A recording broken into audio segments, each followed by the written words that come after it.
Hey everyone, and welcome back to another video. In this video, I'm going to be reviewing this Snailax Foot Massager. So I've used my fair share of foot massagers, and I must say that they all have to be bulky, but even with the Snailax one, it's actually a little less bulky compared to ones that I've used before. Now, in addition to that, I do want to thank Snailax for actually gifting this to me. Now, how it simply works is that you have the power cable, which plugs into the wire right over here, and when you actually plug it in, you've got multiple different modes. So obviously you have the power button.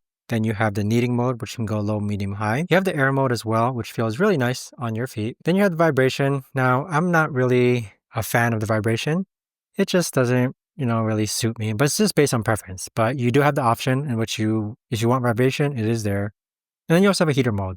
So because it is winter time right now, this feels absolutely phenomenal with the heater mode. So normally my settings is just turn it on. I'll turn off vibration. I'll set the air to high. I'll set the kneading mode to medium, and I'll set the heat to heat. And best of all, that once you're done using it, these do actually unzipper just for cleanliness, as far as you taking them out and washing them like socks and then rezippering it back in. But there you have it though, guys. I've had no problems with it whatsoever. Definitely check it out. Such a fantastic foot massager for sure.